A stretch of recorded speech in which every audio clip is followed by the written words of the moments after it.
let's try and narrow this down. I'm trying to categorise them a bit into categories. I'm finalising my collection for this video. Somebody that got rid of all their books seemed to have reacquired a rather large number of books after getting rid of almost all when James and I moved into our tiny van and went travelling around Europe for several years. Because obviously books weigh a ton and they take up a load of space. So I let most of them go. I seem to be reacquiring them. I've learned something really important about having a bigger studio, and that is it's very dangerous when you love books so much. Let's have a quick clean up of my desk then, because it's a bit of a mess.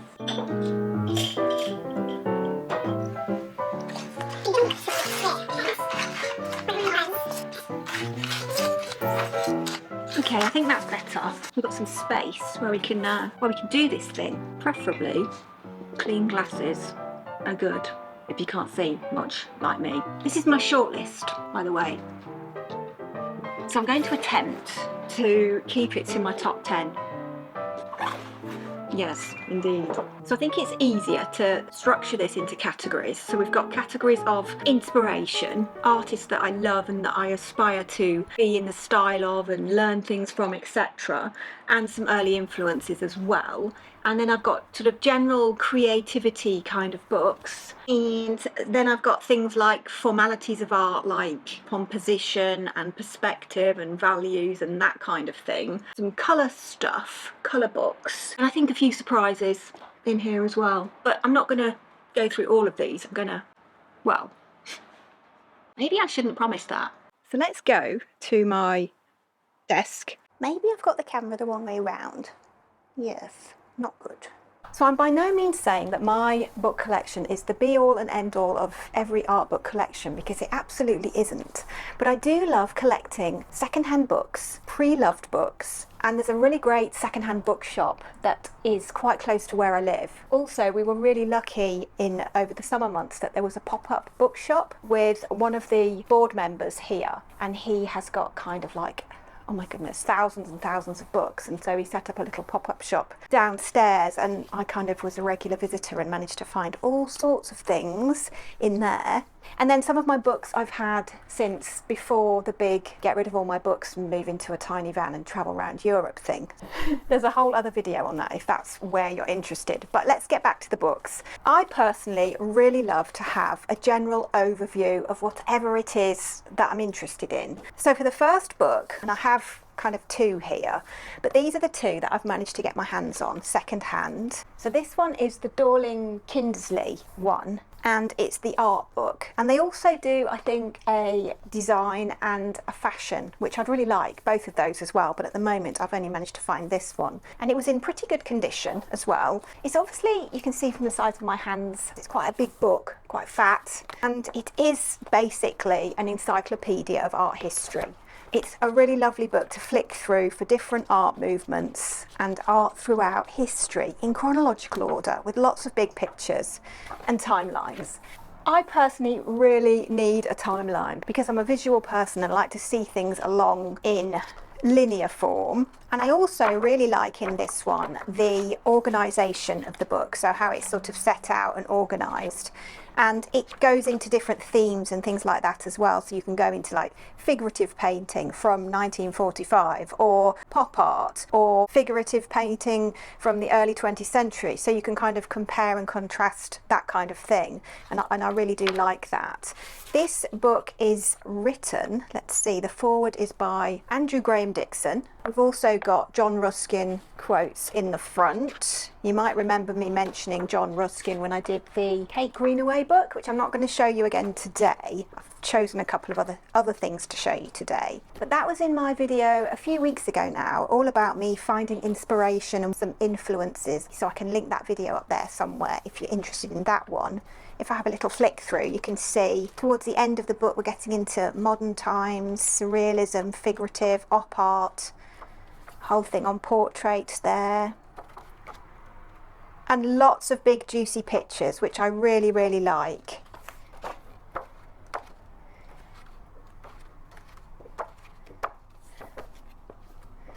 So So you can pull out an artist that you love. You know, you can dive deeper if you want to get a book on them specifically, then you can kind of have that overview. And I also think that artists, no matter how long they've been doing it or how far advanced into their profession they are, it's always nice to dip back through art history and art movements and remind yourself of things. Because, well, if you're anything like me, you don't hold all that information in your head all the time. So it's a really nice book to have to flick through. And as another example, I found this book as well. This is Essential History of Art. Who's this one by? This one is by Paragon. Again, it's chronological, which most of them are, major art movements of the Western world over the last 2,000 years. So it's not as fat as the other one and it's not as big as the other one. And then on each page, it's got like a really nice illustration. And it's kind of organised in a really nice way where, let's see, you've got the featured work of art and a little bit of history about it. And then some further works of art by the artist. You've got the kind of movement that it was in on the side of the page, and so it's really easy to just flick through. It's much easier to flick through this one actually because it's not quite as big and it's not quite as heavy and monstrous as the big pink one, but obviously it doesn't go into as much detail as the pink one does. So nice to have one of those. And I've also got just a book on modern art as well, so focusing on the modern art movement and, you know, lots of information about that as well, so I can read up on stuff, remind myself of all the art history that I studied when I did my art school days, basically. And I loved all the reading, but I didn't really like writing essays and assignments. No, it wasn't really my thing. So this moves on nicely to the next part of my process, which is basically taking out the artists I like from the overview and then pulling out a few and having separate books on those. Now, a couple of books that I kept hold of is actually my Chagall and my Toulouse-Lautrec book, and I've shown my Toulouse-Lautrec book a number of times, I think, and I bought it in Paris. And so it's all in French, and I don't speak French. And I've had a few people contact me saying they would be more than happy to translate it, but it's really not necessary. I'm quite happy for it to be in French. And then when I want to find out anything about him, I look it up online actually. And then this beautiful book I've had for years and years and years, which is the Marc Chagall book. And I absolutely love loads of his symbolism and colours and his boldness and some of the crazy things. Love that painting, The Acrobat, 1930, an old favourite, an old friend. And so, yeah, there's lots of things to dip into in here that I absolutely love. So that's two of the artists that are early influences. And then who doesn't love a little bit of Edgar Degas? And this particular book I found in my local second-hand bookshop, and it was actually quite expensive for a second-hand book at $8.99, but I absolutely loved it. So it's all his nudes and dancers. So my two favourite things. And I love his sculptures as well. I've seen quite a lot of his sculptures in real life. And one of my absolute favourites is this one, Little Dancer. Quite a controversial piece it was actually as well. So, and I've done an art journaling page actually from that little, let's just see.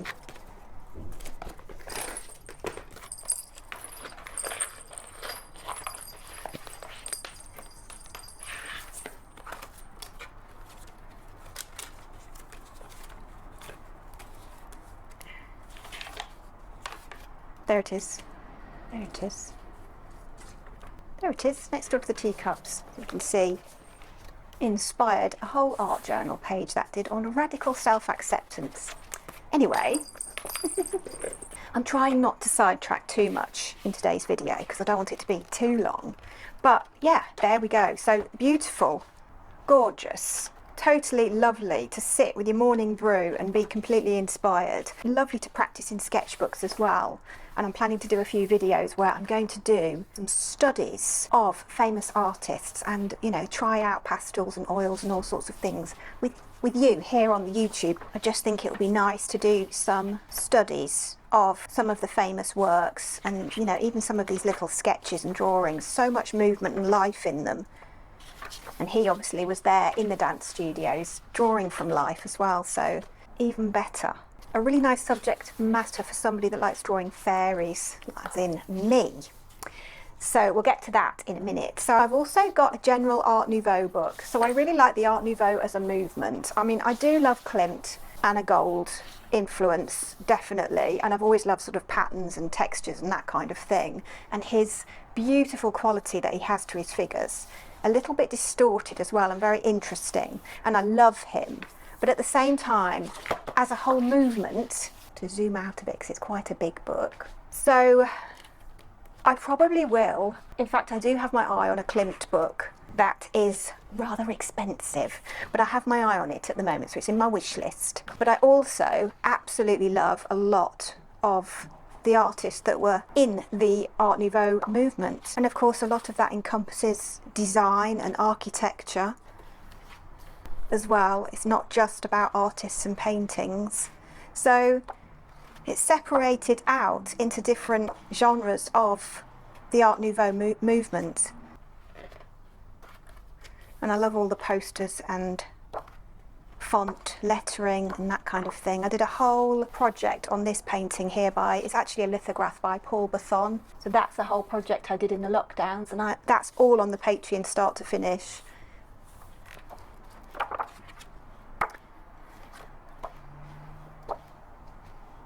But I love the boldness, I love the colours.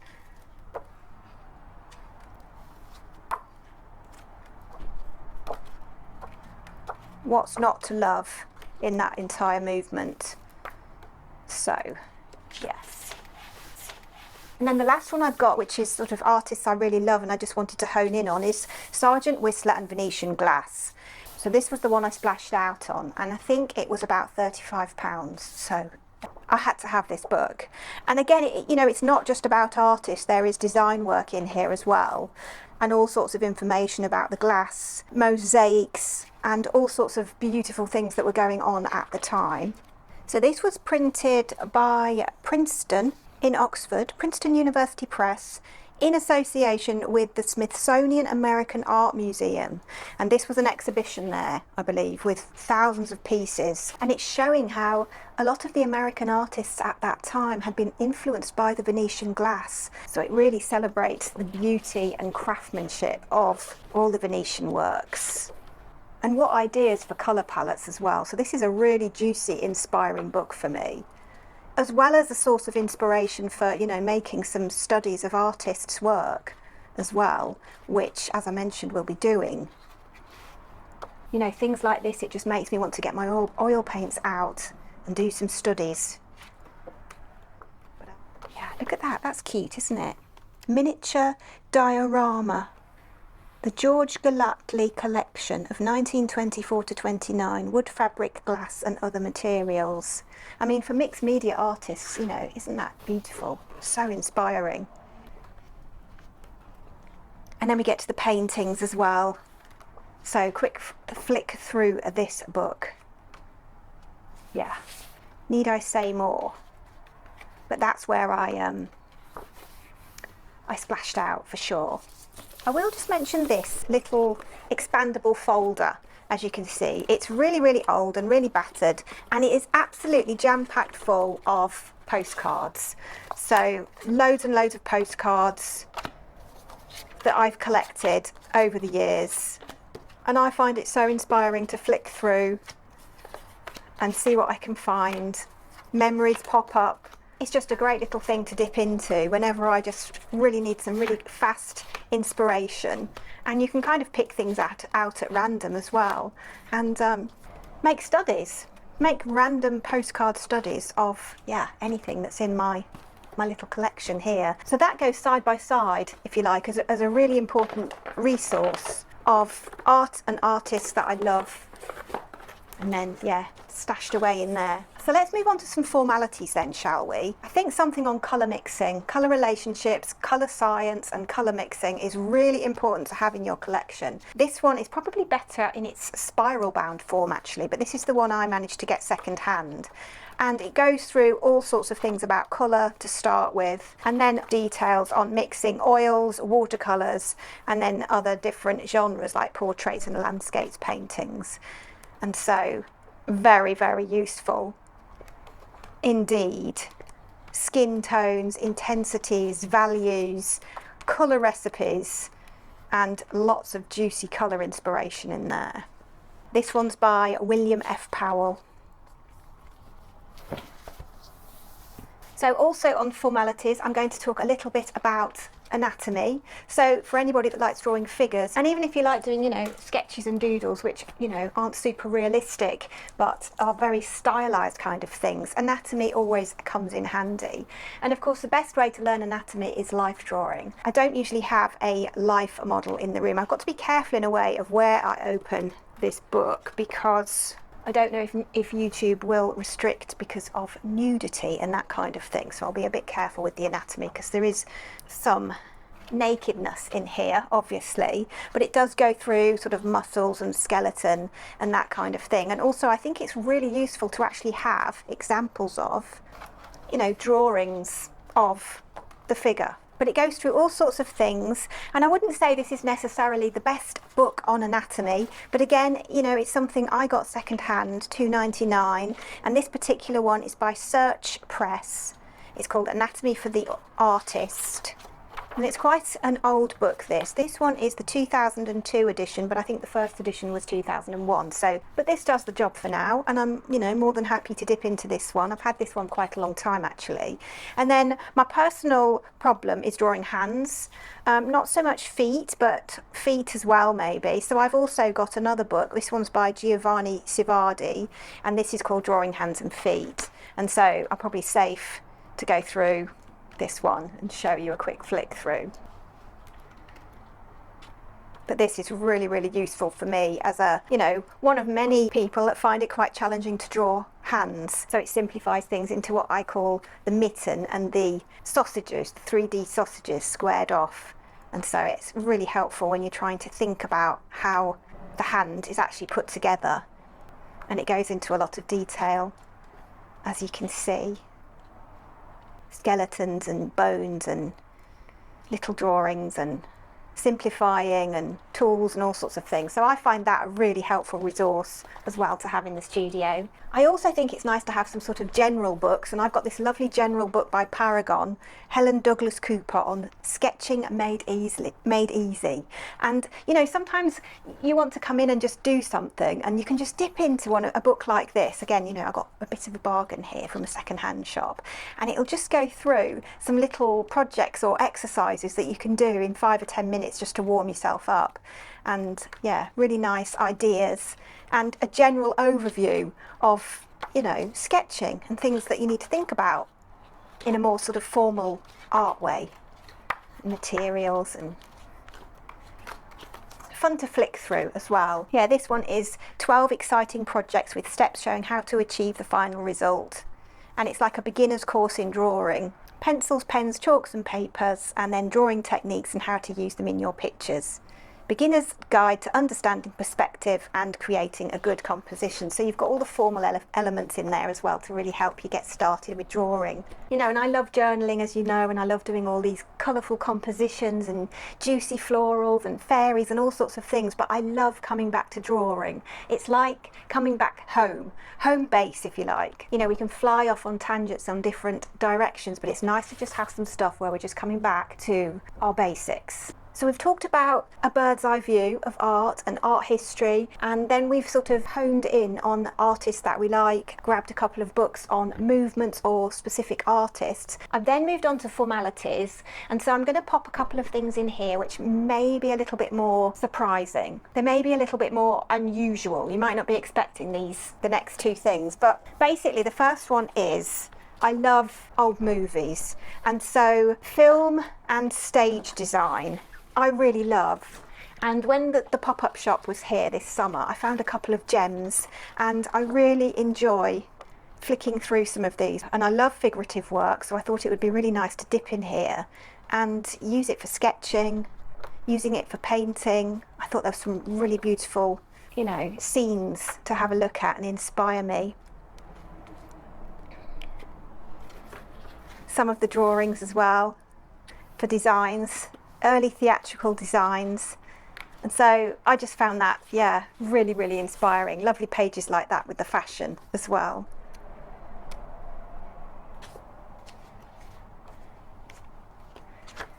And that one is Charles Spencer, Cecil Beaton Stage and Film Designs. And of course, a little bit of Audrey as well, which is rather nice. First published in Great Britain in 1975, and this is the 77 version. So an old book, but very lovely. And then this one, Roger Manuel, Love Goddesses of the Movies.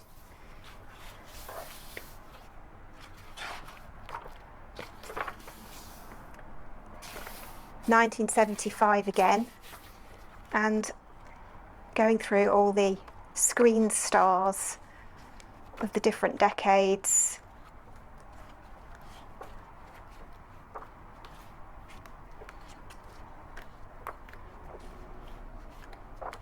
And I just find them really inspiring, almost as a starting point for sketching, but yeah, just to read through and flick through and look through as well, because I love watching old movies. So the next ones I want to show you are basically nothing to do with art, and I really suggest that we all have something in our creative space that is still creative but not necessarily what we usually do. And so I've got a couple of things here that I love to flick through in my studio. I absolutely love crochet, and I sit and dream and ponder on all sorts of projects that I'm going to crochet and never get time, but it's always there when I want to dip back to it. And I do have a few crochet hooks actually, and I can crochet because my grandma taught me, and because I'm left-handed she had to teach me using a mirror, and so she was so patient. I personally prefer to crochet because it grows so much quicker than knitting, but she did teach me how to knit as well. And yeah, that's a lovely book I really like, Carol Meldrum, if anybody's interested. And then I've also got Sewing in No Time, which is Emma Hardy. Just again, really simple little projects. Some of them are even no sew, which is even better. And I do love sewing as well as painting. I don't get a lot of time for it, but I do sometimes mix my sewing with my paper crafts and sort of sew papers together and things like that. So you might have seen that in some art journaling videos that I made. I think I made one specifically about sewing, but I also do like to sew things like van curtains as well, and I do a lot of sort of clothing adjustments as well. And then the other things I have in the studio are things that I can doodle, and I used to dabble a little bit with henna, real henna, you know, on skin, and I was just getting into that really and practicing quite regularly when the first lockdown hit, and I don't know why, but I stopped. But I do like having these books in the studio because I find the designs are really inspiring, they're fun to doodle and just flick through really of how beautiful they are. You know, like the inhale and exhale that we keep talking about in here, it gives you a chance to move away, have a little bit of a brain break, if you like, from your usual thing, whatever that is.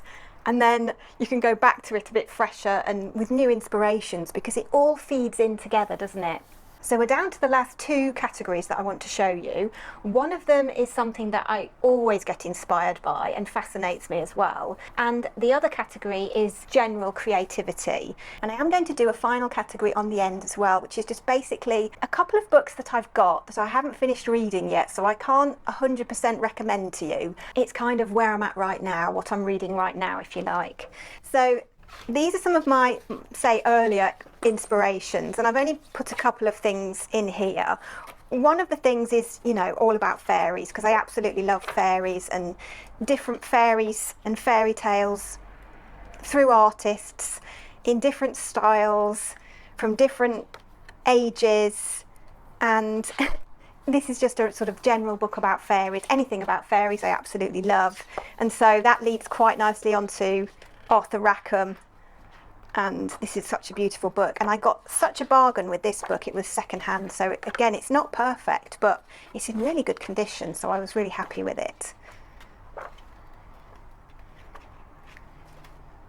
Yeah, love Arthur Rackham, so that's probably no big surprise. There's probably quite a lot of you out there that love Arthur Rackham as well. A couple of really early inspirations of my children's books.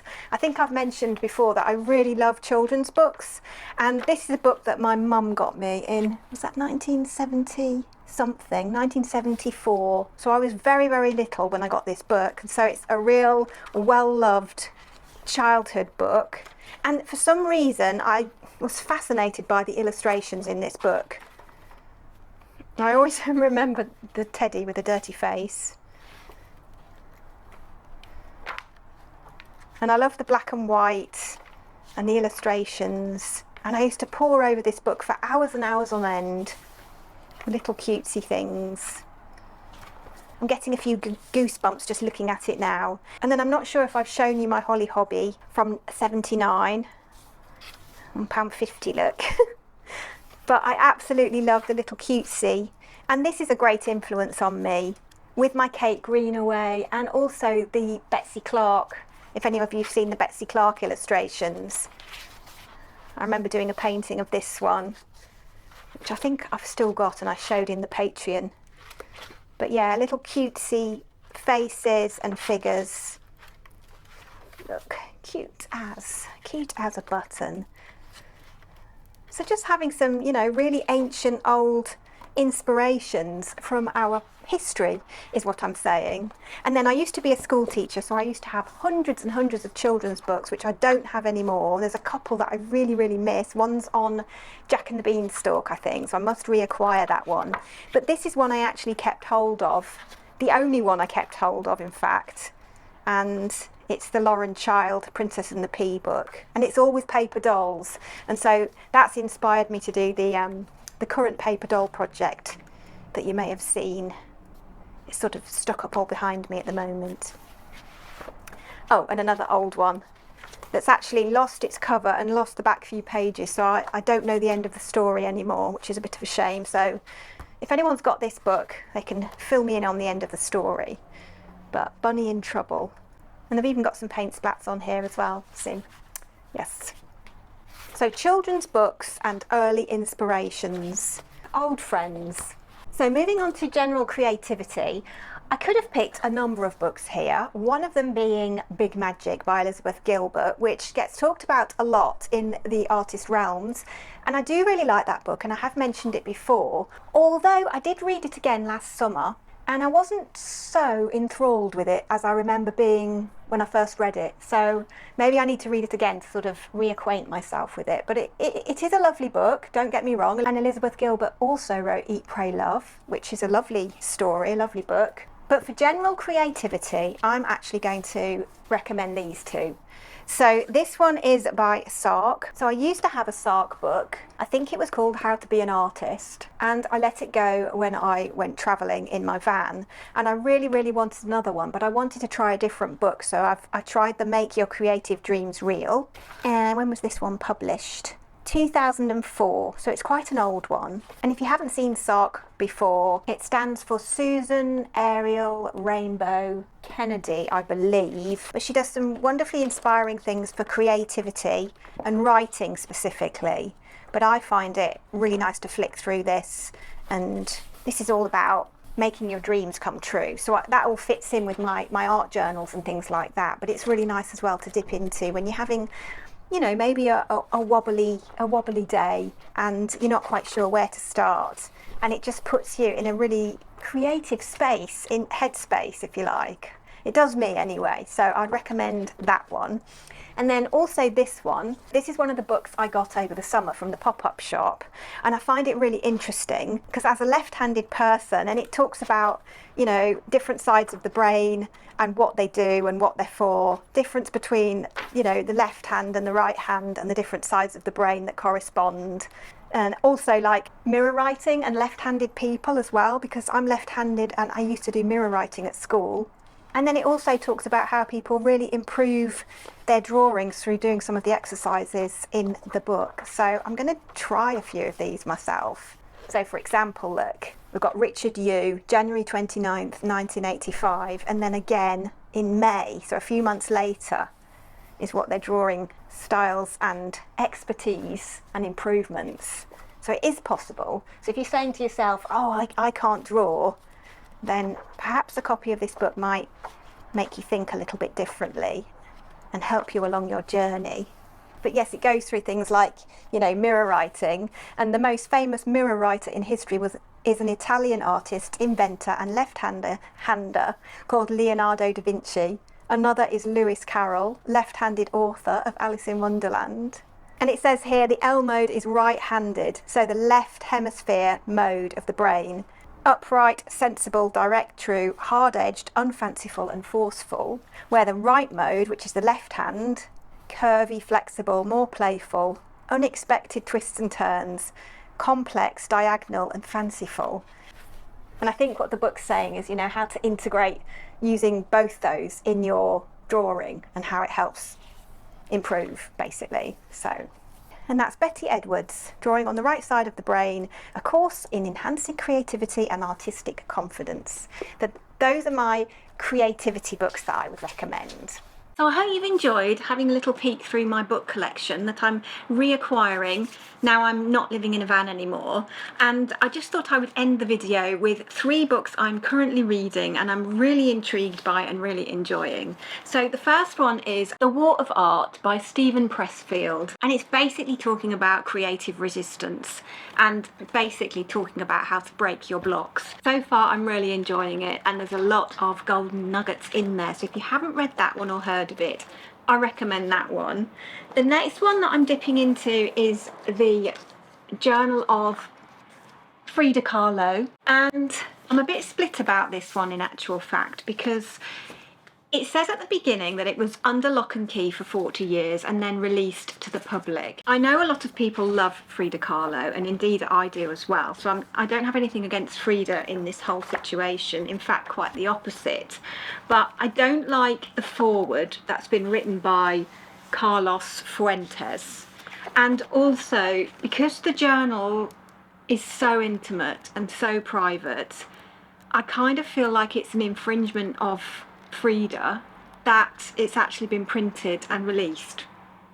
And so obviously she died and so didn't get a say in it, but her husband had possession of her things and had some agreement with the Mexican Art Institute and also the Bank of Mexico. So that seems to be who was entrusted with the estates and things like that. So as much as I love Frida, and I really love the book and it's really interesting and inspiring, I also feel a little bit like I am infringing on some kind of privacy, and yeah, it feels a bit weird, but I'm not sure if anyone else feels like that about this book. You'll have to let me know in the comments. And the last book, I have no idea how long this video is going to be, so I do apologise if I have been waffling on. But the last book I'm going to show you is this book, which is called Daily Painting by Carol Marine, and it's published by Watson Guptill Publications in Berkeley. And I just love the look of this book. I haven't actually tried any of the exercises in here, but it just looks really inspiring and juicy and makes me want to start painting every single day with little studies. It's just one of those books that when you pick up, you just want to create straight away. You don't want to wait. You want to grab your bits and bobs while you're reading it. And I love books like that. So it goes through all sorts of little exercises that you can just jump in with to warm up, and also, most importantly, loosen up as well, because it's nice and loose, and I'm all about that because I made a video about that a little while ago as well. So I think that's it for now, so I better leave you in peace. Thank you as always so much for watching. Try to keep your lights shining bright, and I will see you in the next one. Bye for now. Mwah.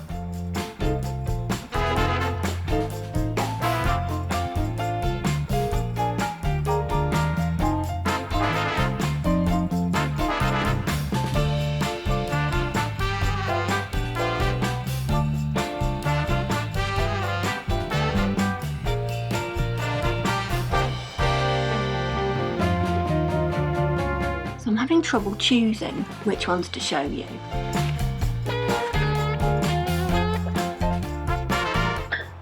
Are we straight? I think we're straight.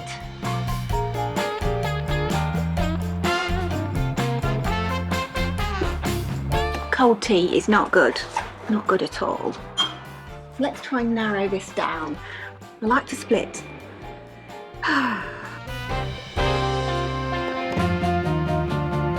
Emergency vehicle, sorry. Where should I start?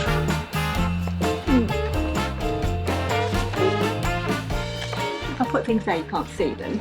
So that's kind of one category. They're very heavy, and I am not very muscly at the moment. Okay. And what else? I'm trying to categorise them a bit into categories.